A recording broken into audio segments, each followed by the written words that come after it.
Hello everyone, welcome to Namrata educates. आज हम लोग एमपी ग्रुप 2 सब ग्रुप 3 का 13वां मॉक टेस्ट सॉल्व करेंगे। आप चैनल विजिट करोगे तो आपको एमपी ग्रुप 2 सब ग्रुप 3 की प्लेलिस्ट मिल जाएगी। ऊपर आई बटन में भी लिंक आ रहा है प्लेलिस्ट का, वहां जाकर आप बाकी के मॉक टेस्ट और पीवाईक्यू की प्रैक्टिस कर सकते हो। ठीक है, तो जल्दी से पेन पेपर उठा लो, अपने आंसर नोट डाउन करते जाना, सही आंसर से मैच करना और लास्ट में आपका जो भी स्कोर रहे वो ज़रूर कमेंट करना। और अब लास्ट के 2-3 दिन बचे हैं तो ज़्यादा से ज़्यादा रिवीजन करो, प्रैक्टिस करो और भ्रामक जानकारियों से बचना है। जैसा कि मैंने कमेंट्स पढ़े, सब बोल रहे थे एग्ज़ाम कैंसिल हो गई है, कैंसिल हो गई है। तो कोई भी एग्ज़ाम कैंसिल नहीं हुई है ना। वो एई की एग्ज़ाम है, इंजीनियरिंग वालों की जो एग्ज़ाम है उस पर स्टे लगाया है। बाकी सभी पोस्ट के लिए एग्ज़ाम अपने निर्धारित समय पर होगी। एडमिट कार्ड भी आ गए हैं। तो जिन भी बच्चों की एग्ज़ाम 28, 29, 30 और 31 को होने वाली है उनकी तो डेट भी आ गई है और एडमिट कार्ड भी आ गए हैं। और 31 के बाद जिन बच्चों की एग्ज़ाम होगी उनके एडमिट कार्ड भी जल्दी आ जाएंगे। और कुछ बच्चों को प्रॉब्लम आ रही थी कि उनके एडमिट कार्ड ओपन नहीं हो रहे हैं, तो थोड़ा अलग टाइम में उसको डाउनलोड करके देखना। एप्लीकेशन नंबर चेक करो सही डाला है, डीओ भी सही डाला है या नहीं डाला है, और चेक करो अच्छे से ओपन हो जाएगा।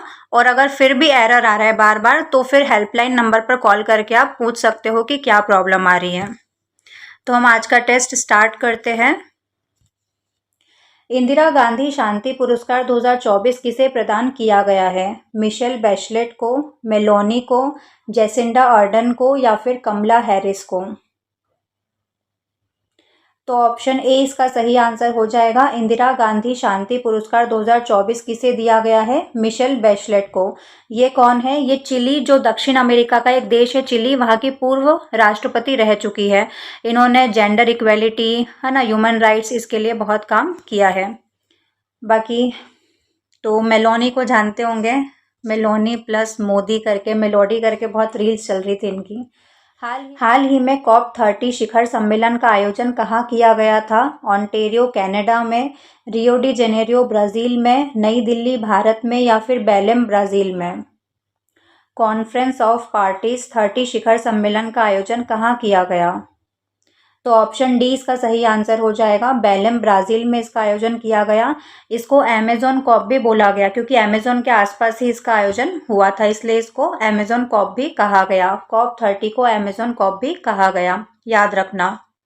हाल ही में 2023 का दादा साहब फाल्के पुरस्कार किसे प्रदान किया गया है? रजनीकांत को, मोहनलाल को, अमिताभ बच्चन को या फिर धर्मेंद्र देओल को? तो इसका सही आंसर हो जाएगा ऑप्शन बी, मोहनलाल को। साल 2023 का दादा साहब फाल्के पुरस्कार मोहनलाल को प्रदान किया गया है, जो कि मलयालम सिनेमा के वर्सेटाइल एक्टर है। साथ ही दादा साहब फाल्के पुरस्कार की शुरुआत कब हुई थी? 1969 में। और पहला दादा साहब फाल्के पुरस्कार किसको दिया गया था? देविका रानी को। 2030 के राष्ट्रमंडल खेलों की मेजबानी किसे सौंपी गई है? कैनबरा ऑस्ट्रेलिया को, न्यूयॉर्क अमेरिका को, अहमदाबाद भारत को या फिर ओटावा कनाडा को? तो ऑप्शन सी इसका सही आंसर हो जाएगा। 2030 के राष्ट्रमंडल खेल कॉमनवेल्थ गेम्स कहाँ पर होंगे? अहमदाबाद भारत में। इससे पहले 2010 में नई दिल्ली में हुए थे।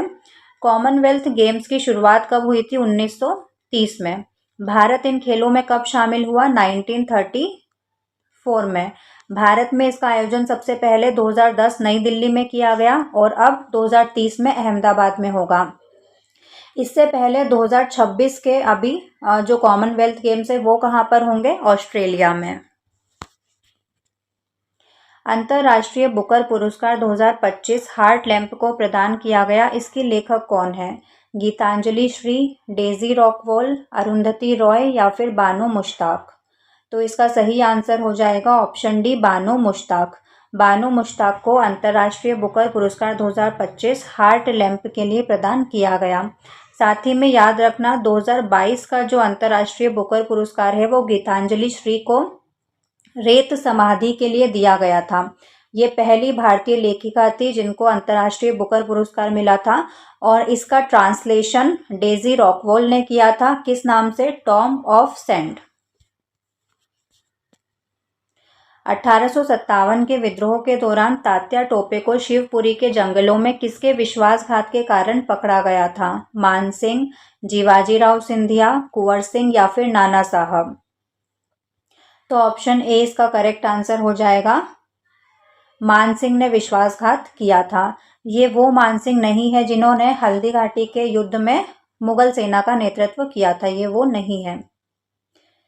नाना साहब ने कानपुर से नेतृत्व किया था, पहले तात्या टोपे इन्हीं के साथ थे।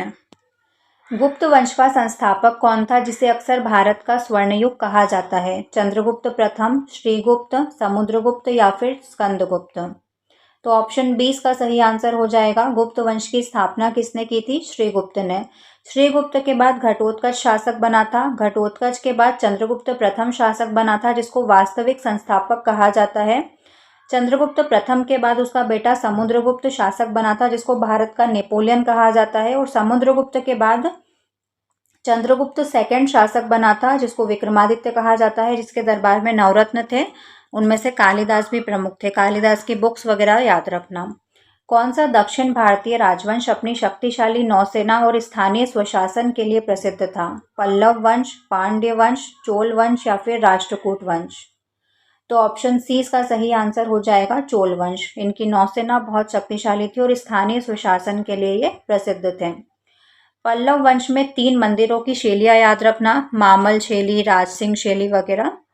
गुलाम वंश दिल्ली सल्तनत के किस शासक ने अपने दरबार में फारसी प्रथा, सिजदा और पेबोस की शुरुआत की थी? इल्तुतमिश ने, कुतुबुद्दीन ऐबक ने, गयासुद्दीन बलबन ने या फिर रजिया सुल्तान ने? तो इसका सही आंसर हो जाएगा ऑप्शन सी, गयासुद्दीन बलबन ने। ताज की प्रतिष्ठा को पुनः स्थापित करने के लिए इसने ऐसा किया था। सिजदा मतलब शासक के आगे आके सिर झुकाना और पेबोस मतलब शासक के पैरों को चूमना। इसके अलावा इसने ईरानी त्योहार नौरोज भी स्टार्ट करवाया था। गुलाम वंश की स्थापना किसने की थी? कुतुबुद्दीन ऐबक ने। कुतुबुद्दीन ऐबक के बाद उसका गुलाम इल्तुतमिश शासक बना था। इल्तुतमिश ने रजिया को सुल्तान शासक घोषित किया था, लेकिन आराम शाह शासक बन गया था। उसके बाद उसको हटा दिया गया आराम शाह को, रजिया सुल्तान शासिका बनी जो कि पहली मुस्लिम शासिका थी। रजिया के बाद जितने भी शासक आए वो सारे अयोग्य थे और उनको तुर्कान चहलगान के द्वारा हटा दिया गया था। तो इसलिए फिर बलबन ने तुर्कान चहलगानी को समाप्त करवाया और ताज की प्रथा पुनः स्थापित करवाई थी। उस स्थिति को क्या कहा जाता है जब किसी अर्थव्यवस्था में मुद्रास्फीति और बेरोजगारी दोनों उच्च स्तर पर होती है? अपस्फीति, स्टैगफ्लेशन, अति मुद्रास्फीति या फिर मंदी? तो ऑप्शन 20 का सही आंसर हो जाएगा, स्टैगफ्लेशन। जब मुद्रास्फीति और बेरोजगारी दोनों उच्च स्तर पर होती है तो उस स्थिति को स्टैगफ्लेशन कहा जाता है। भारतीय संविधान का कौन सा अनुच्छेद अस्पृश्यता के उन्मूलन का प्रावधान करता है? आर्टिकल 14, आर्टिकल 17, आर्टिकल 19 या फिर आर्टिकल 21? तो ऑप्शन 20 का करेक्ट आंसर हो जाएगा, आर्टिकल 17 अस्पृश्यता के उन्मूलन का प्रावधान करता है। 44वें संविधान संशोधन द्वारा किस मौलिक अधिकार को मौलिक अधिकारों की सूची से हटा दिया गया था? स्वतंत्रता का अधिकार, समानता का अधिकार, संपत्ति का अधिकार या फिर शोषण के विरुद्ध अधिकार? तो ऑप्शन सी इसका करेक्ट आंसर हो जाएगा, संपत्ति के अधिकार को मौलिक अधिकारों की सूची से हटा दिया गया था। मध्य प्रदेश के निम्नलिखित राजवंशों में से किसे बाघ में पाए गए ताम्रपत्र शिलालेखों के लिए जाना जाता है जिसमें राजा सुबंधु का उल्लेख है? वल्खा राजवंश, परिव्राजक राजवंश, उच्चकल्प राजवंश या फिर माघ राजवंश? तो ऑप्शन ए इसका करेक्ट आंसर हो जाएगा, वल्खा राजवंश। मध्य प्रदेश में 1857 के विद्रोह में शाहगढ़ से किसने नेतृत्व किया था? राजा बखत बली, मर्दन सिंह, शंकर शाह या फिर सादत खान ने? तो ऑप्शन ए इसका करेक्ट आंसर हो जाएगा, शाहगढ़ से किसने नेतृत्व संभाला था? राजा बखत बली ने। बानपुर के राजा मर्दन सिंह थे, शंकर शाह ने जबलपुर वाले क्षेत्र से नेतृत्व किया था और सादत खान ने इंदौर से किया था। और इनकी समाधि स्थल बना हुआ है MPPSC जो मध्य प्रदेश लोक सेवा आयोग है उसके जस्ट सामने, और जहां पर बच्चे अभी बैठकर आंदोलन कर रहे हैं। आप लोग गए हो आंदोलन में? मध्य प्रदेश पंचायती राज और ग्राम स्वराज अधिनियम 1993 के तहत ग्राम पंचायत के गठन के लिए न्यूनतम कितनी जनसंख्या की आवश्यकता होती है?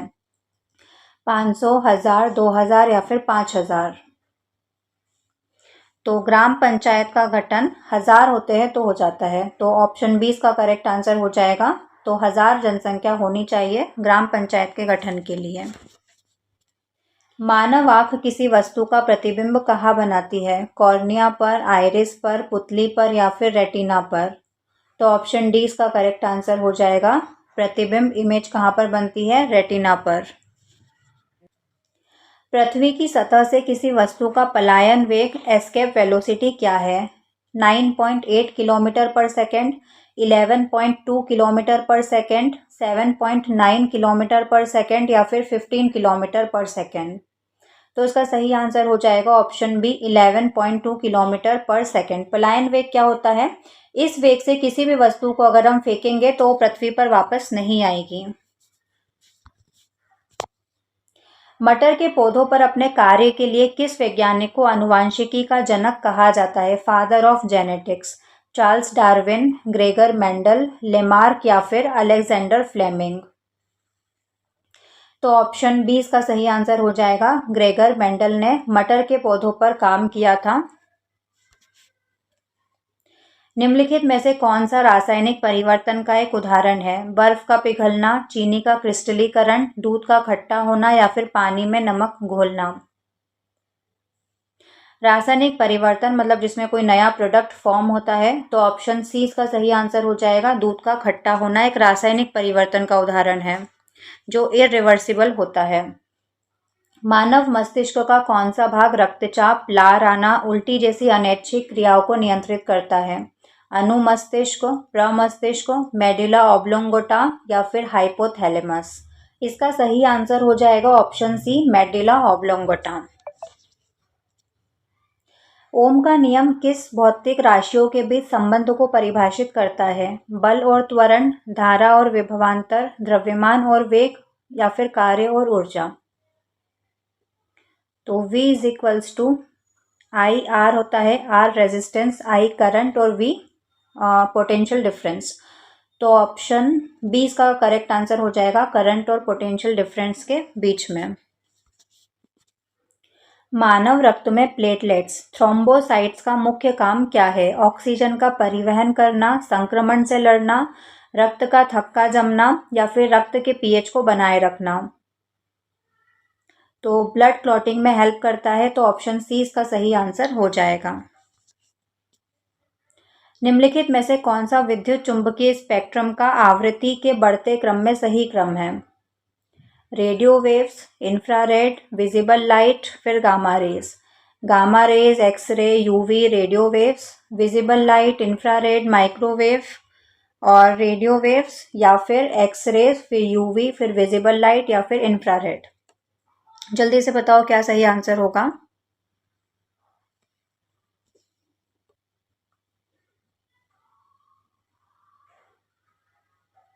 तो ऑप्शन ए इसका सही आंसर हो जाएगा। रेडियो वेव्स, फिर इंफ्रारेड, फिर विजिबल लाइट और फिर गामा रेज।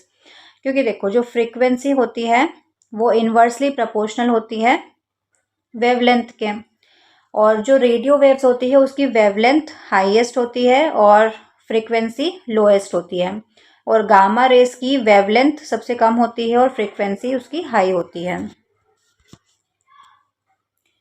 कोलाइडी विलयनों में देखी जाने वाली ब्राउनी गति किसके कारण होती है? तापमान में उतार चढ़ाव, कणों पर गुरुत्वाकर्षण खिंचाव, परिक्षेपण माध्यम के अणुओं की कणों के साथ टक्कर या फिर कणों पर विद्युत आवेश? तो ऑप्शन सी इसका करेक्ट आंसर हो जाएगा। Collision of molecules of the dispersion medium with the particles. Brownie गति मतलब क्या होता है? Zigzag motion. जिगजैग मोशन में टक्कर होती रहती है कोलाइडी कणों की। मनुष्यों में प्रोटीन का पाचन किस अंग में शुरू होता है? मुख में, आमाशय में, छोटी आंत में या फिर अग्नाशय में? तो ऑप्शन बी इसका सही आंसर हो जाएगा। प्रोटीन का पाचन कहाँ पर शुरू होता है? आमाशय में। आमाशय में एक पेप्सिन एंजाइम होता है जो कि प्रोटीन को पेप्टाइड्स में बदलता है, तोड़ता है। और मुख में किसका पाचन शुरू होता है? कार्बोहाइड्रेट का। यदि किसी वस्तु को पृथ्वी के केंद्र में लाया जाए तो उसके भार का क्या होगा? स्थिर रहता है, थोड़ा बढ़ जाता है, शून्य हो जाता है या फिर अनंत हो जाता है?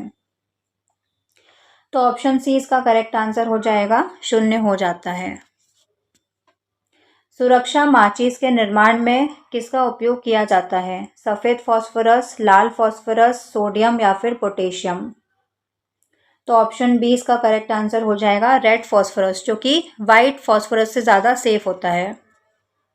जब प्रकाश की एक किरण कोलाइडी विलयन से गुजरती है तो इसे दिखने वाले टिंडल प्रभाव के लिए कौन सी घटना जिम्मेदार होती है? परावर्तन, प्रकीर्णन, अपवर्तन या फिर विक्षेपण? तो ऑप्शन बी इसका करेक्ट आंसर हो जाएगा, प्रकाश का प्रकीर्णन। जब किसी तरल का तापमान बढ़ाया जाता है तो उसकी श्यानता विस्कोसिटी पर क्या प्रभाव पड़ता है? बढ़ती है, घटती है, स्थिर रहती है या फिर पहले बढ़ती है और फिर घटती है?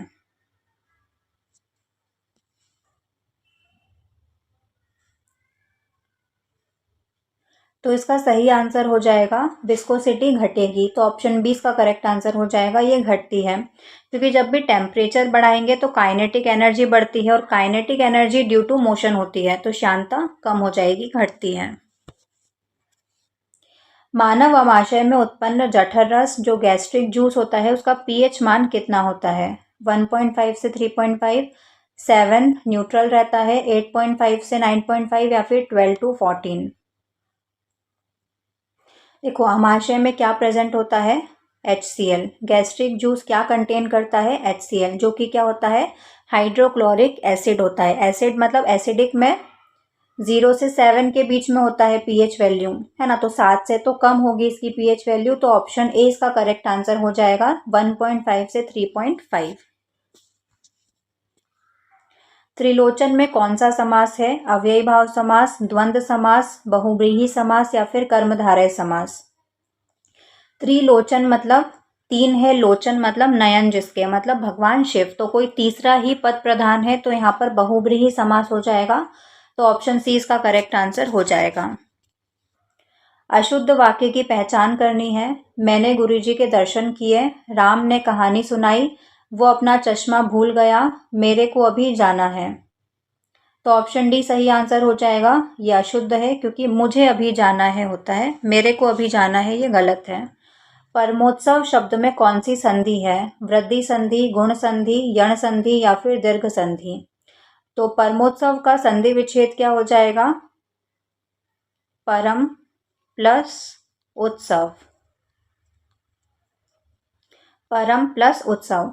तो पहले शब्द के अंत में आ कुछ होता है और दूसरे शब्द के स्टार्टिंग में ऊ होता है, तो ये मिलके क्या बन जाता है? ओ बन जाता है, और ऊ मिलके क्या बनता है? ओ बनता है। वहाँ पर गुण संधि होती है, तो ऑप्शन बी इसका करेक्ट आंसर हो जाएगा। और अगर आपको रूल्स नहीं आते हो तो मैंने ट्रिक भी बताई थी, जिस भी शब्द में आपको सिंगल ए की मात्रा या फिर ओ की मात्रा दिख जाए वहाँ पर गुण संधि होती है। सूर्य का पर्यायवाची शब्द कौन सा नहीं है? दिनकर, दिवाकर, हिमांशु या फिर प्रभाकर? तो ऑप्शन सी इसका करेक्ट आंसर हो जाएगा, हिमांशु चंद्रमा का पर्यायवाची शब्द होता है, बाकी दिनकर, दिवाकर, प्रभाकर ये सभी सूर्य के पर्यायवाची शब्द है। उत्कर्ष का सही विलोम शब्द बताना है। निष्कर्ष, अपकर्ष, उत्थान या फिर प्रगति? तो ऑप्शन बी इसका सही आंसर हो जाएगा, उत्कर्ष का अपकर्ष।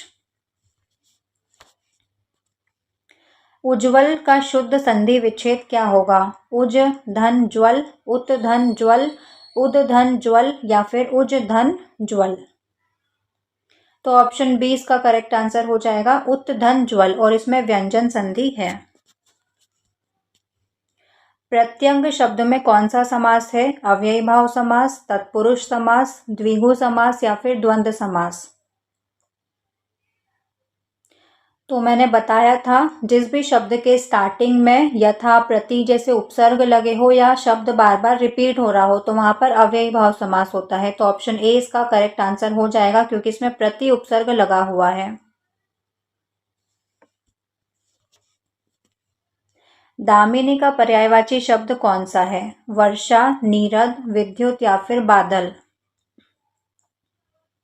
तो ऑप्शन सी इसका करेक्ट आंसर हो जाएगा। दामिनी मतलब बिजली, तड़ित, विद्युत इसके पर्यायवाची शब्द है। छछूंदर के सिर पर चमेली का तेल, इस लोकोक्ति का सही अर्थ क्या है? दान के लिए पात्र न होना, गंजे व्यक्ति के सिर पर तेल लगाना, अयोग्य व्यक्ति को अच्छा पद मिलना या फिर बिल्कुल अनपढ़ व्यक्ति को धन मिलना। तो ऑप्शन सी इसका करेक्ट आंसर हो जाएगा। अयोग्य व्यक्ति को अच्छा पद मिलना, जो लायक नहीं था लेकिन उसको वो चीज मिल गई है।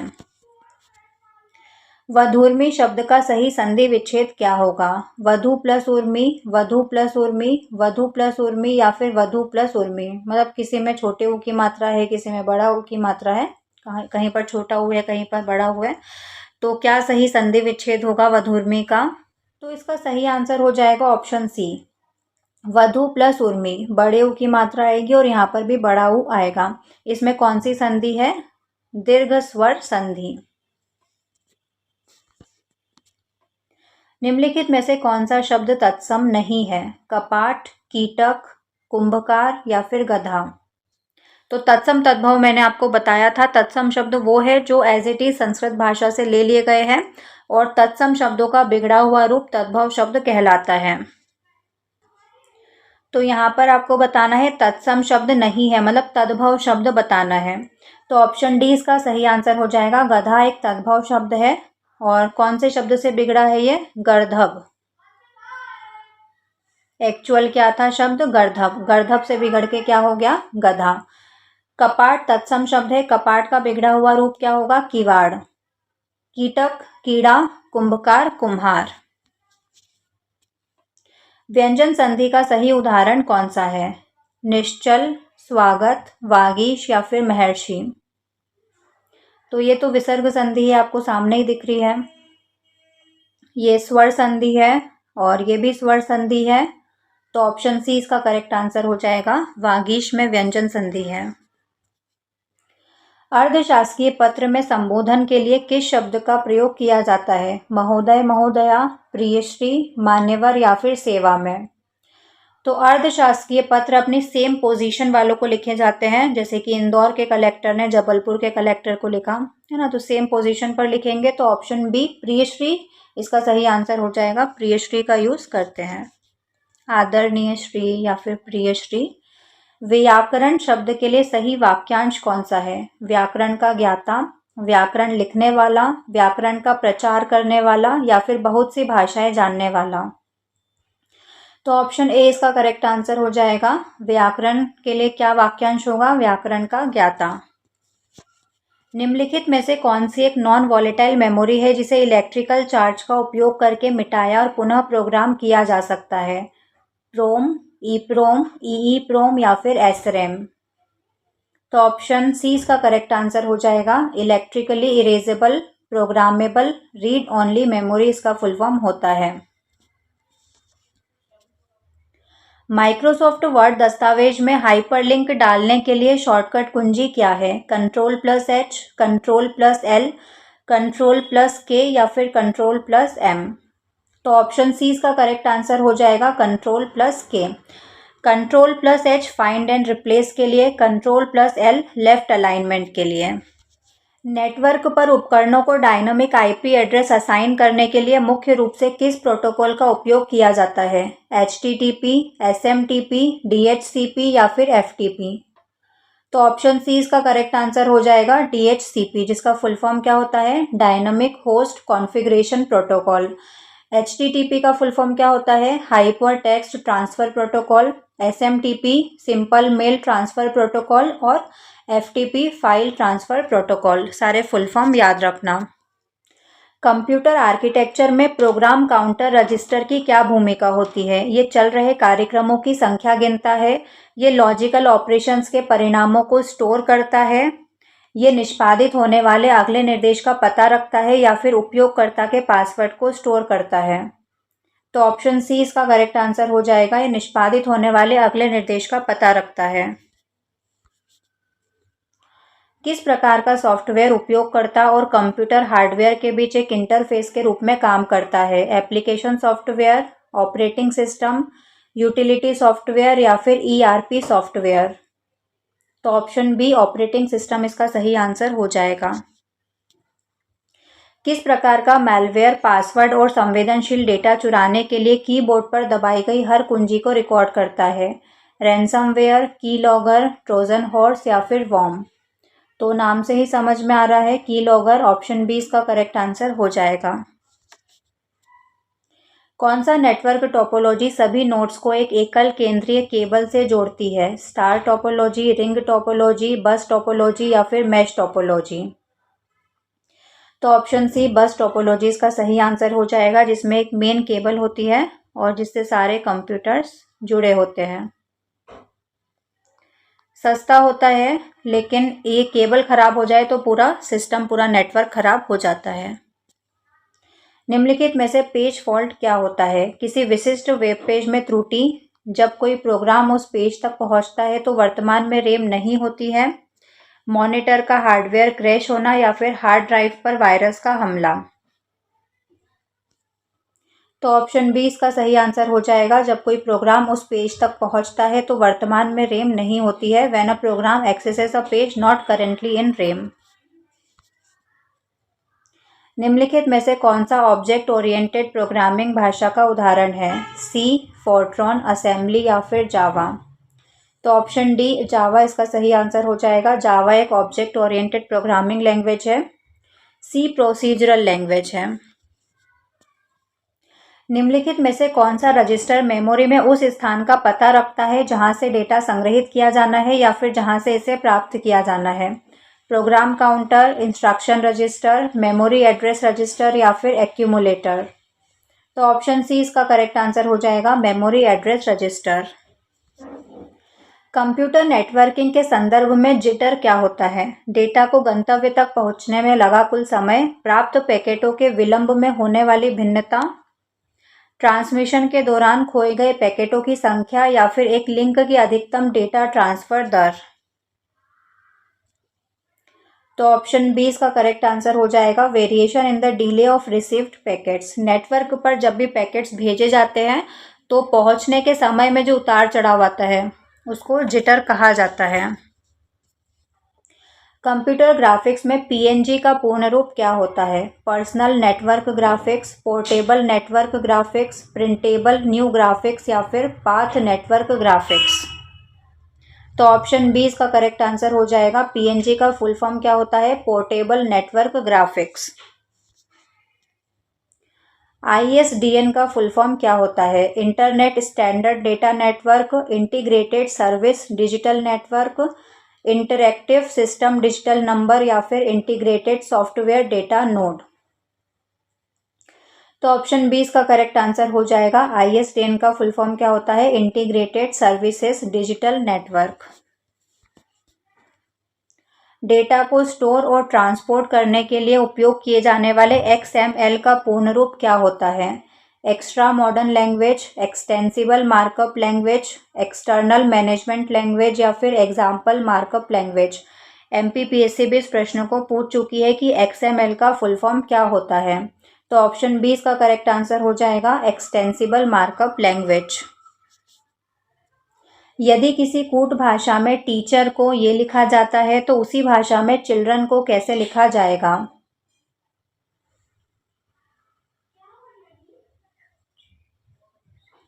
तो +2 का पैटर्न बन रहा है, हर लेटर में +2 करते जाओ।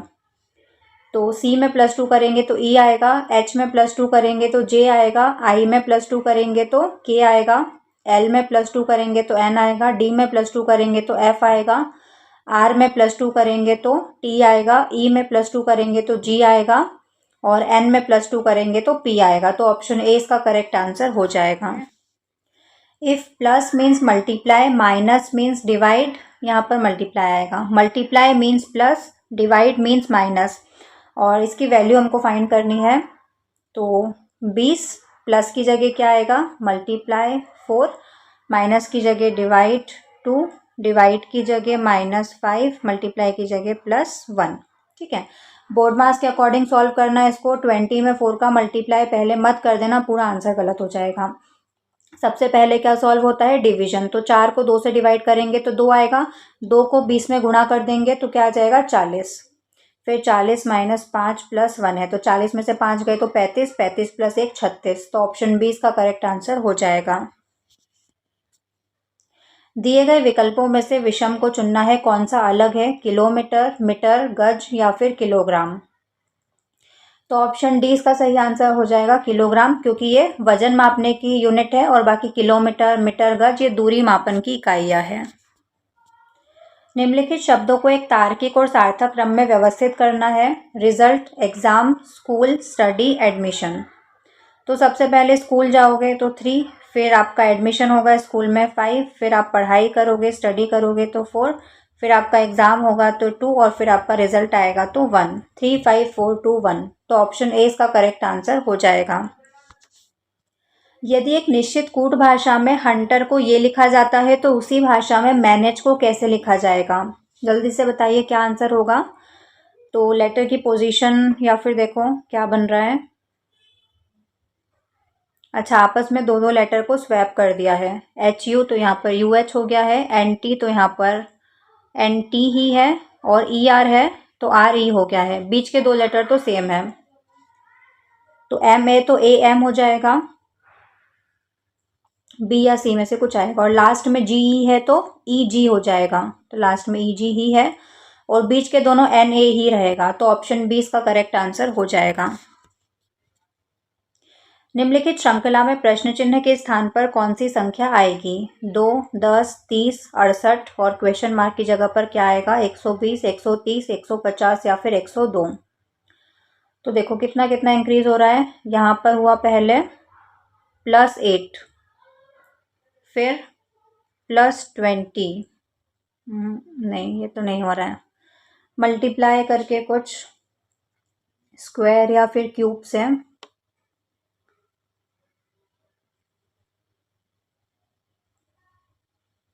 हाँ इसका बनेगा n³ + n। 1³ + 1 2, 2³ + 2 10, 3³ + 3 30, 4³ + 4 68, 5³ + 5 कितना होगा? 5 का क्यूब 125, 125 + 5 130। तो ऑप्शन बी इसका करेक्ट आंसर हो जाएगा। कथन क्या है? सभी टेबल खिड़कियां है, कोई खिड़की दरवाजा नहीं है। कंक्लूजन क्या है? कोई टेबल दरवाजा नहीं है, कोई दरवाजा खिड़की नहीं है। देखो, ऑल टेबल्स आर विंडोज, ठीक है। No window is a door, no window is a door. Conclusion क्या है? No table is a door, no table is a door. तो दोनों में कोई संबंध नहीं है, मतलब निष्कर्ष पहला तो सही है। कोई दरवाजा खिड़की नहीं है, कोई दरवाजा खिड़की नहीं है। No door is a window, तो ये भी सही है, दोनों ही सही है। तो ऑप्शन सी इसका करेक्ट आंसर हो जाएगा। Both 1 and 2 follow. एक बिंदु से शुरू करते हुए किरण उत्तर की ओर 20 मीटर चली, फिर दाईं ओर मुड़कर 30 मीटर चली, फिर दाईं ओर मुड़कर 35 मीटर चली, फिर बाईं ओर मुड़कर 15 मीटर चली। अब वो अपने प्रारंभिक बिंदु से किस दिशा में है? मान लो यहाँ से स्टार्ट किया, उत्तर की ओर 20 मीटर गई, फिर दाईं ओर मुड़ी 30 मीटर गई, फिर दाईं ओर मुड़ के 35 मीटर, फिर बाईं ओर मुड़ के 15 मीटर।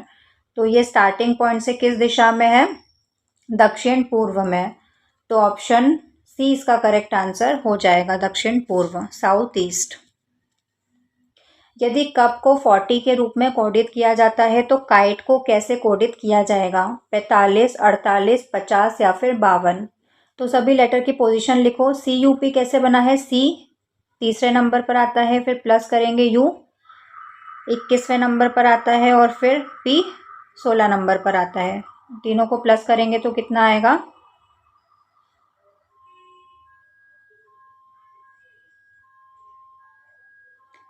40, ठीक है। अब काइट को प्लस कर दो। K 11वें नंबर पर, I 9वें नंबर पर, T 20वें नंबर पर, प्लस E 5वें नंबर पर। और 20 5 25, 11 और 9 20, 20 और 25 कितना हो जाएगा?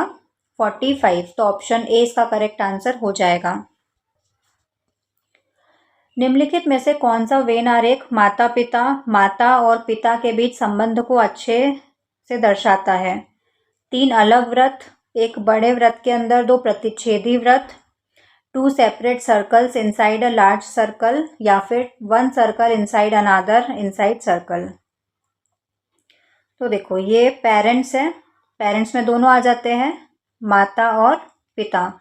तो एक बड़ा सर्कल, उसके अंदर 2 सेपरेट सर्कल्स। तो ऑप्शन सी इसका करेक्ट आंसर हो जाएगा। यदि परसों रविवार था तो कल के 3 दिन बाद कौन सा दिन होगा? शुक्रवार, शनिवार, गुरुवार या फिर बुधवार? तो परसों रविवार था तो आज कौन सा हो जाएगा? मंगलवार। और कल कौन सा होगा? बुधवार। ठीक है, और कल के मतलब बुधवार के 3 दिन बाद कौन सा दिन होगा? गुरु, शुक्र, शनि, तो रविवार होना चाहिए। तो ऑप्शन में तो संडे है ही नहीं, कुछ गलत टाइप हो गया होगा। बाकी इसका आंसर तो संडे आएगा। बाकी एक बार चेक कर लेना आप। एक निश्चित कूट भाषा में 472 का अर्थ फ्रूट इज स्वीट है, 258 का अर्थ ईट स्वीट डेली है, 519 का अर्थ डेली एक्सरसाइज रेगुलरली है। तो ईट शब्द को कौन सा अंक दर्शाता है? 2, 5, 8 या फिर 4?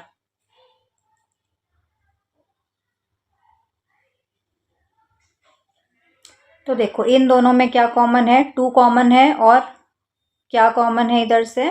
स्वीट कॉमन है। तो स्वीट 2 के लिए हो गया। अब इन दोनों में क्या कॉमन आ रहा है? डेली, और डेली के साथ नंबर कौन सा कॉमन है? 5। ठीक है, तो ये 5 इसके साथ चला गया, तो 5 चला गया, 2 चला गया, तो 8 बचा। तो ऑप्शन सी इसका करेक्ट आंसर हो जाएगा। 8 के लिए कौन सा अंक आएगा? 8। यदि a प्लस बी का अर्थ है कि a b का भाई है, a माइनस बी का अर्थ है कि a b की बहन है, a मल्टीप्लाई b का अर्थ है कि a b का पिता है, तो किसका अर्थ है कि c m का पुत्र है? तो बना के देख लो चारों। m मल्टीप्लाई n मतलब m पिता है, n का जेंडर नहीं पता अभी।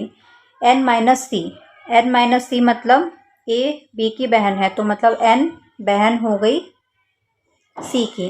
सी प्लस पी मतलब सी भाई है बी का, तो सी भाई है। तो जब ये इसकी बहन है तो ये इसका बेटा हो गया, तो सी एम का पुत्र है। तो ऑप्शन ए ही करेक्ट हो जाएगा। बाकी भी चेक करके देख सकते हो आप। उपरोक्त व्यवस्था में ऐसी कितनी सम संख्याएं हैं जिनमें से प्रत्येक से ठीक पहले एक विषम संख्या और ठीक बाद में एक सम संख्या है? 1, 2, 3 या फिर 4? तो ऑड, इवन, इवन ऐसा चेक करना है। तो चेक करो, ये ऑड, इवन, इवन एक तो ये हो गया। उसके बाद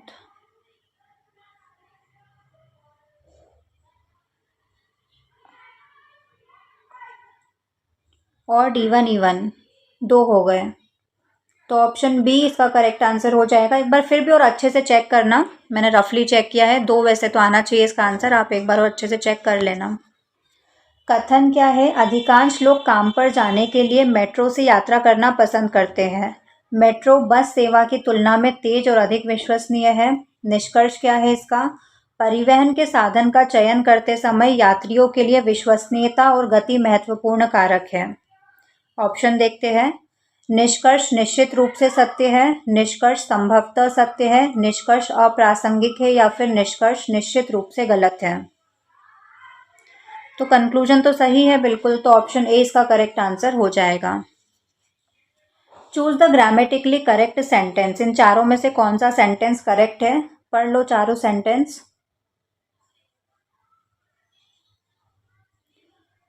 तो ऑप्शन बी इसका करेक्ट आंसर हो जाएगा। ये सेंटेंस बिल्कुल करेक्ट है। He lost not only his wallet but also his car keys. You dash not have seen him in the market yesterday. He has been in London for a week. Must, could, would या फिर might, कौन सा modal verb आएगा इसमें? तो option B इसका सही answer हो जाएगा could. You could not have seen him in the market yesterday. He has been in London for a week. Error बताना है। The number of accidents are increasing every day. The number of में error है, accidents are increasing every day किस में error है? तो option B इसका सही आंसर हो जाएगा, एक्सीडेंट आर नहीं एक्सीडेंट इज आएगा, क्योंकि द नंबर ऑफ एक सिंगुलर सब्जेक्ट है तो इसके साथ सिंगुलर हेल्पिंग वर्ब का ही यूज होगा। इनडायरेक्ट में चेंज करना है, she said to me why are you late. चारों में से कौन सा सही इनडायरेक्ट फॉर्म होगा इसका? तो ऑप्शन सी इसका करेक्ट आंसर हो जाएगा, she asked me why I was late. Synonym बताना है प्रैग्मेटिक का। समानार्थी शब्द क्या होगा प्रैग्मेटिक का? तो ऑप्शन सी प्रैक्टिकल इसका सही आंसर हो जाएगा। I don't really like him but I have to dash with his behaviour for the sake of the project. Put up, put out, put off या फिर पुट अक्रॉस। तो option A इसका correct answer हो जाएगा, put up. Error बताना है, each of the mountain climbers have brought their own equipment. Each of the mountain climbers have brought या फिर देयर ओन इक्विपमेंट किस में एरर है? तो ऑप्शन सी इसका सही आंसर होगा, हैव नहीं आएगा हैज़ आएगा, सिंगुलर वर्ब आएगी इसमें। एरर बताना है, the information provided by the witness were misleading. कौन से पार्ट में एरर है? तो ऑप्शन डी इसका सही आंसर हो जाएगा, वर नहीं आएगा वॉज आएगा। तो आप कुछ करो ना करो, सब्जेक्ट वर्ब एग्रीमेंट तो आप अच्छे से कर लेना। कौन से सब्जेक्ट के साथ कौन सी वर्ब यूज होगी हमेशा एग्जाम में पूछा जाता है। इनडायरेक्ट में चेंज करना है, he said I have been reading this book since morning. कौन सा सही होगा? तो ऑप्शन सी इसका सही आंसर हो जाएगा, he said that he had been reading that book since morning. Indirect में चेंज करना है इसको भी, alas I am ruined said the poor man. कौन सा सही होगा? तो ऑप्शन ए इसका सही आंसर हो जाएगा, the poor man exclaimed sadly that he was ruined. किसकी स्पेलिंग सही है? मिलेनियम की सही स्पेलिंग क्या होती है? तो ऑप्शन बी इसका करेक्ट आंसर हो जाएगा, जिसमें डबल एल और डबल एन आता है। Select the meaning of the given idiom. ये जो ईडियम मुहावरा दिया है इसका मतलब बताना है क्या होगा? To leave someone in the lurch, to help someone in need, to desert someone in a difficult situation, to wait for someone या फिर to compromise with someone. To help someone in need मतलब किसी को help करना, to desert someone in a difficult situation किसी को difficult situation में छोड़ देना, टू वेट फॉर समवन किसी के लिए वेट करना, या फिर टू कॉम्प्रोमाइज विथ समवन समझौता करना। अब यहाँ पर इस मुहावरे का मतलब क्या होता है? To leave someone in the lurch, किसी को अधर में छोड़ देना, मतलब डिफिकल्ट सिचुएशन में किसी को छोड़ देना। तो ऑप्शन बी इसका करेक्ट आंसर हो जाएगा। Choose the correctly spelled word from the given option. Lieutenant की सही स्पेलिंग क्या होती है? तो ऑप्शन बी इसका करेक्ट आंसर हो जाएगा, ल्यूटिनेंट की स्पेलिंग होती है LIEUTENANT। Select the most appropriate सिनोनियम of the given word Placid. Placid का सिनोनियम समानार्थी शब्द क्या होगा? टर्बुलेंट, काम, एग्रेसिव या फिर डल। तो ऑप्शन बी काम इसका सही आंसर हो जाएगा। प्लेसिड का सिनोनियम क्या होगा? काम। ए किसी काम को 10 दिनों में कर सकता है, बी उसी काम को 15 दिनों में कर सकता है। दोनों साथ मिलकर काम करेंगे तो काम कितने दिन में पूरा हो जाएगा? 5 दिन में, 6 दिन में, 8 दिन में या फिर 9 दिन में। तो ए का 1 दिन का काम कितना हो जाएगा? 1/10। बी का 1 दिन का काम कितना हो जाएगा? 1/15। दोनों साथ मिलकर काम करेंगे तो 1/10 प्लस 1/15, दोनों का एलसीएम ले लेंगे 10 और 15 का तो 30। 3 + 2 तो 5/30। काट दो इसको, 5 एकम 5, 5 छंग 30। तो दोनों का 1 दिन का काम कितना है? 1/6। तो टोटल कितने दिनों में काम पूरा करेंगे? 6 दिन में।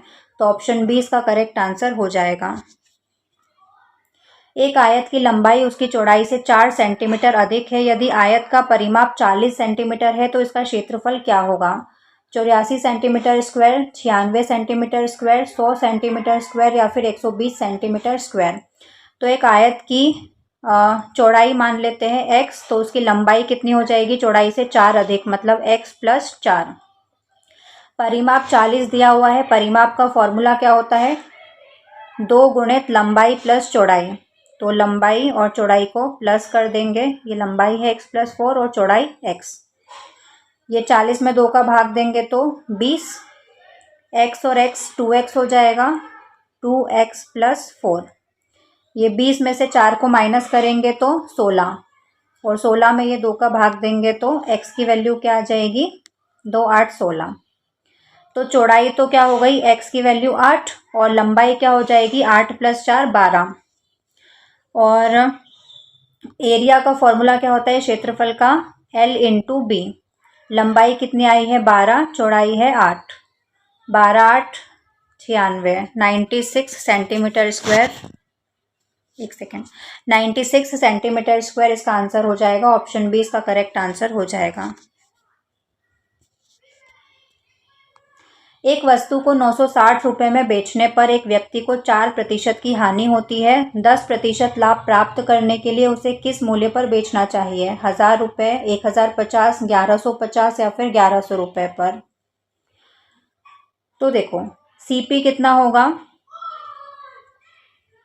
960 SP है, गुणा 100 अपॉन में 4% की हानि है, मतलब 100 में 4 गया तो 96, काट दो इसको, तो ये कितना हो जाएगा 1000। तो CP कितना हो गया 1000 रुपये।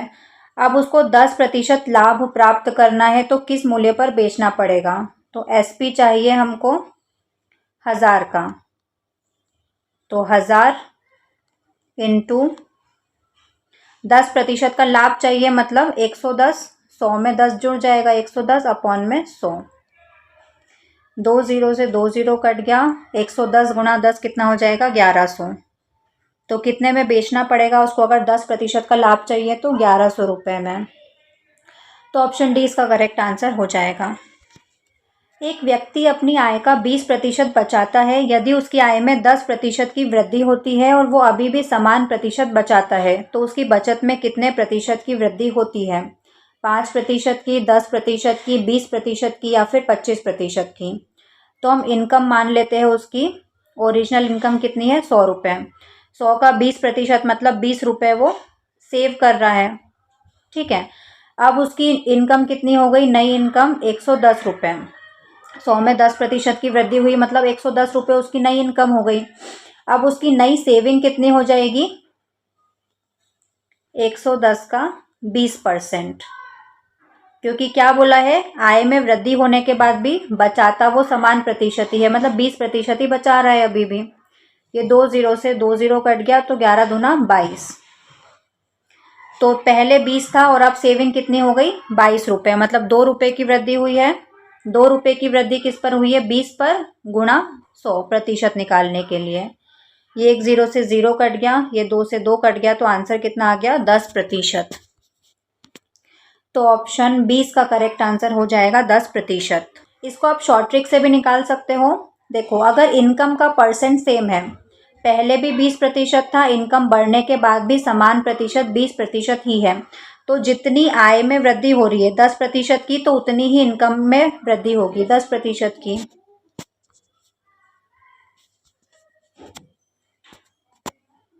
एक व्यक्ति 50 मीटर भुजा वाले एक वर्गाकार मैदान के चारों ओर चक्कर लगाता है। यदि वो मैदान के 4 चक्कर लगाता है तो कुल तय की गई दूरी कितनी है, 200 मीटर, 400 मीटर, 800 मीटर या फिर 1000 मीटर। वर्गाकार मैदान है, मतलब स्क्वायर है, और चारों ओर चक्कर लगाना मतलब इसका परिमाप, पेरीमीटर निकालना पड़ेगा। पेरीमीटर क्या होता है, 4 × साइड, तो साइड कितनी है 50 मीटर, तो 4 × 50 कितना हो जाएगा, 4 पंजे 20। 200 मीटर, अब ये तो एक चक्कर का आया है, कितने लगा रहा है 4 चक्कर, तो इसमें 4 का गुना कर देंगे, तो 4 दूनी 8, 800 मीटर इसका आंसर हो जाएगा। ऑप्शन सी इसका करेक्ट आंसर हो जाएगा।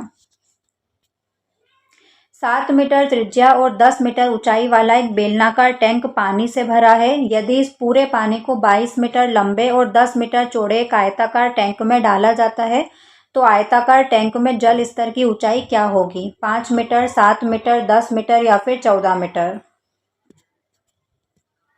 तो देखो, मान लो ये बेलनाकार टैंक है, इसकी रेडियस कितनी है 7 और इसकी ऊंचाई कितनी है 10, और इसका पूरा पानी किस में ट्रांसफ़र किया है, एक रेक्टेंगुलर टैंक में जिसकी लंबाई 22 मीटर है और चौड़ाई कितनी है 10 मीटर। तो दोनों के आयतन को इक्वल रख देंगे। Pi r square h is equals to l into b into h. Pi की वैल्यू 22/7, रेडियस भी 7 है, स्क्वायर है तो 2 बार, हाइट कितनी है 10, एल कितनी है लेंथ आयत की 22, ब्रेड्थ 10 है और मल्टीप्लाई एच हमको निकालना है। ये 7 से 7 कट गया, ये 22 से 22 कट गया, ये 10 से 10 कट गया, तो हाइट कितनी आ गई 7। तो ऑप्शन बी इसका सही आंसर हो जाएगा 7 मीटर। स्थिर जल में 15 किलोमीटर प्रति घंटा की गति वाली एक मोटरबोट धारा के अनुकूल 30 किलोमीटर जाती है और कुल 4 घंटे 30 मिनट में वापस आती है। तो धारा की गति क्या है, 5 किलोमीटर प्रति घंटा, 6 किलोमीटर प्रति घंटा, 8 किलोमीटर प्रति घंटा या फिर 10 किलोमीटर प्रति घंटा। तो हम मान लेते हैं धारा की गति को x मान लेते हैं, ठीक है। तो डाउनस्ट्रीम में क्या हो जाएगी, ये 15 + x, और अपस्ट्रीम में क्या हो जाएगी 15 - x, ठीक है। तो फॉर्मूला लगा देंगे। फॉर्मूला क्या हो जाएगा, time is equals to distance upon में स्पीड। टाइम कितना है 4.5 घंटे मतलब 4.5, डिस्टेंस कितनी है 30, अब डाउन स्ट्रीम में कितनी थी 15 + x स्पीड, प्लस डिस्टेंस तो सेम ही रहेगी 30, और अपस्ट्रीम में कितनी हो जाएगी 15 - x स्पीड उसकी, ठीक है। ये 4.5 को हम क्या लिख सकते हैं 9/2 भी लिख सकते हैं। इसका एलसीएम ले लेंगे, कितना हो जाएगा a + b, a - b identity होती है, ये क्या होता है a² - b²।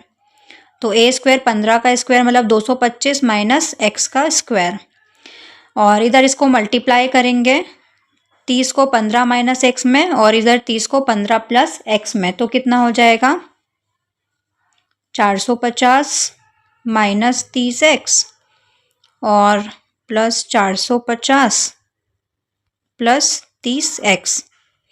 ये 30x से 30x कट जाएगा। नेक्स्ट पेज पर चलते हैं। 9/2, 450 और 450 कितना हो जाएगा 900 अपॉन में 225 - x²। ये कट जाएगा 100 बार में, 2 का गुणा इधर कर देंगे तो कितना हो जाएगा 100 में 2 का गुणा करेंगे तो 200 बराबर 225 - x²। ये x² उधर चला जाएगा माइनस का तो प्लस हो जाएगा, और 225 में से 200 इधर आके माइनस हो जाएगा तो कितना बचेगा x² बराबर 25, और स्क्वायर हटा के इधर स्क्वायर रूट लग जाएगा तो कितना हो जाएगा x की वैल्यू 5। तो आंसर कितना आ गया 5। तो धारा की गति कितनी हो जाएगी, ऑप्शन ए 5 किलोमीटर प्रति घंटा। नेक्स्ट क्वेश्चन पर चलते हैं। 2 अंकों की एक संख्या के अंकों का योग 9 है। यदि संख्या में 27 जोड़ा जाता है तो अंक उलट जाते हैं, तो वो संख्या क्या है, 36, 45, 63 या फिर 72। तो आप जैसे हम मेथड से सॉल्व करते हैं वैसे भी सॉल्व करके देख सकते हो या फिर ऑप्शन से भी सॉल्व करके देख सकते हो। दोनों अंकों का योग 6 और 3 9 आ रहा है, 4 5 भी 9 आ रहा है, ये तो सब 9 आ रहे हैं। लेकिन यदि संख्या में 27 जोड़ोगे तो संख्या के अंक उलट जाएंगे। 36 में 27 जोड़ के देखो कितना आ रहा है 63, अंक उलट गए। 45 में जोड़ के देखो 27 तो 54 तो नहीं होगा। 63 में जोड़ोगे तो भी नहीं होगा। 72 में 27 जोड़ोगे तो भी उल्टा नहीं होगा। तो ऑप्शन ए इसका करेक्ट आंसर हो जाएगा। बाकी मैं एक बार मेथड से भी आपको बता देती हूँ। दोनों अंकों का योग कितना है x + y। मान लो 2 अंकों की एक संख्या है, उनके अंकों का योग 9 है, तो वो संख्या क्या हो जाएगी 10x + y हो जाएगी। इसमें 27 जोड़ेंगे तो अंक उलट जाएंगे, मतलब 10y + x हो जाएगा। ये तो आपको आना चाहिए। मुझे लगता है कि 10x + y क्यों लिखा है हमने, क्योंकि जैसे कि 36 है यहाँ पर तो ये 1s प्लेस पर आता है, ये 10s प्लेस पर आता है, तो इसमें 30 + 6 होता है तब 36 बनता है। ठीक है, तो 3 कौन से प्लेस पर है? दहाई के प्लेस पर होता है, टेंस प्लेस पर होता है। ठीक है, इसलिए यहाँ पर 10x प्लस वाई हम लिखते हैं। अब 10x में से x गया तो यहाँ पर 9x बचा, इज ये प्लस 27 और ये y इधर आकर माइनस हो जाएगा तो 9y, तो 9x minus 9y is equals to minus 27। 9 common लेके 27 से काट देंगे तो कितना बचेगा? y minus x is equals to 3, क्योंकि माइनस 27 था तो हमने इसके स्वैप कर दिया, इसको y को आगे लिख दिया, x को पीछे लिख दिया। अब ये इक्वेशन सेकंड हो गई। पहली इक्वेशन कौन सी थी? x plus y is equals to 9। दोनों को सॉल्व कर लेंगे, इक्वेशन 1 और 2 को, तो x plus y is equals to 9, y minus x is equals to 3। ठीक है, तो अब इसमें माइनस कर देंगे दोनों को, तो ये माइनस हो जाएगा, ये प्लस हो जाएगा और ये माइनस हो जाएगा, तो ये y से y कैंसिल हो जाएगा। 2x इज इक्वल्स टू 9 में से 3 जाएगा तो 6, तो x की वैल्यू क्या हो जाएगी? 3 हो जाएगी। अब x की वैल्यू को इस इक्वेशन में पुट कर देंगे, तो y की वैल्यू क्या आ जाएगी? 6 आ जाएगी, तो 36। तो ऑप्शन ए इसका करेक्ट आंसर हो जाएगा। दोनों में से किसी भी तरह से आप सॉल्व कर सकते हो, या तो पूरी मेथड से या तो आप डायरेक्ट ऑप्शन से भी सॉल्व कर सकते हो। अब ये टेबल दिया हुआ है, a pie chart showing house hold expenses. एक पाई चार्ट है, एक परिवार के मासिक खर्चों को दर्शाता है। परिवार की कुल मासिक आय कितनी है? 36,000 रुपये है। भोजन पे कितना होगा? 120 डिग्री, किराए पर 90 डिग्री, शिक्षा पर 60 डिग्री, बचत पर 50 डिग्री और अन्य पर 40 डिग्री। और एक सर्कल टोटल कितने का होता है? 360 डिग्री का। पहला क्वेश्चन देखते हैं क्या है। भोजन पर होने वाला खर्च शिक्षा पर होने वाले खर्च से कितना अधिक है? तो भोजन पर कितना हुआ है? 120 डिग्री और शिक्षा पर हुआ है 60 डिग्री। 120 में से 60 गया तो 60 बचा, तो 60 डिग्री हो जाएगा। और कितने डिग्री होता है टोटल सर्कल? 360 डिग्री का, और मल्टीप्लाई टोटल मासिक आय कितनी है? 36,000 रुपये। तो 360 से ये कैंसिल हो गया, 6,000 रुपये इसका आंसर आ जाएगा। भोजन पर होने वाला खर्च शिक्षा पर होने वाले खर्च से 6,000 रुपये अधिक है, तो ऑप्शन बी इसका करेक्ट आंसर हो जाएगा। नेक्स्ट क्वेश्चन, परिवार द्वारा की गई मासिक बचत कितनी है? 4,000 रुपये, 5,000 रुपये, 6,000 रुपये या फिर 7,500 रुपये। तो मासिक बचत की डिग्री कितनी है? 50 डिग्री है, तो 50 टोटल 360 इंटू 36,000 उसकी मासिक आय है, काट देंगे इसको, तो 5,000 रुपये है ना। तो मासिक बचत कितनी हो जाएगी? ऑप्शन बी 5,000 रुपये। किराए पर होने वाला खर्च कुल आय का कितना प्रतिशत है? 20%, 30%, 25% या फिर 33.33%। किराए पर होने वाला खर्च पूछा है। किराए पर 90 डिग्री हो रहा है,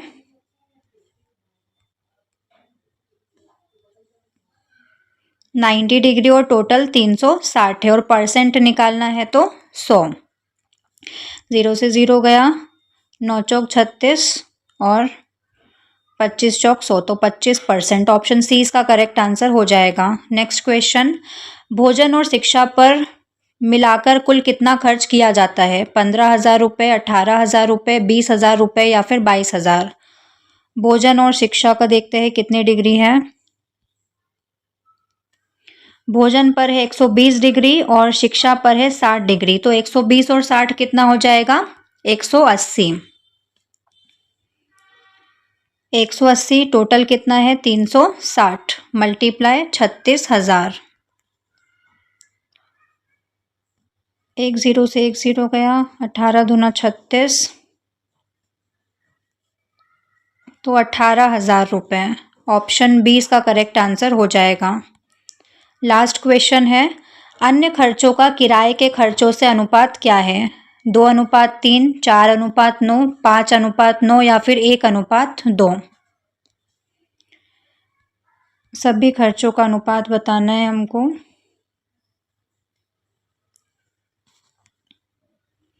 तो अन्य खर्चों का 40 है और किराए का 90 है।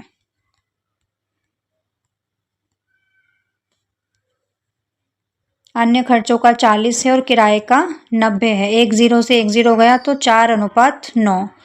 तो ऑप्शन बी इसका करेक्ट आंसर हो जाएगा। तो ये लास्ट क्वेश्चन के साथ ही आपका आज का मॉक टेस्ट कंप्लीट हो गया है। कोई भी डाउट है तो कमेंट्स में पूछ सकते हो और आपका जो भी स्कोर रहा हो वो ज़रूर कमेंट करना। इसका पीडीएफ आपको टेलीग्राम चैनल पर मिल जाएगा। टेलीग्राम चैनल का लिंक आपको डिस्क्रिप्शन बॉक्स में मिल जाएगा। वीडियो को ज़्यादा से ज़्यादा शेयर करना, लाइक करना, सब्सक्राइब करना और बेल आइकन ज़रूर प्रेस कर लेना, क्योंकि और भी जो वीडियोज़ आने वाले हैं उनकी नोटिफिकेशन आप तक पहुँच जाए। और वीडियो को हाइप भी कर देना। और स्क्रीन पर देखो एमपी ग्रुप 2 सब ग्रुप 3 की प्लेलिस्ट शो हो रही है। वहां जाकर आपको सारे वीडियोस मिल जाएंगे, तो उस पर जाकर आप पीवाईक्यू, मॉक टेस्ट वगैरह की प्रैक्टिस कर सकते हो।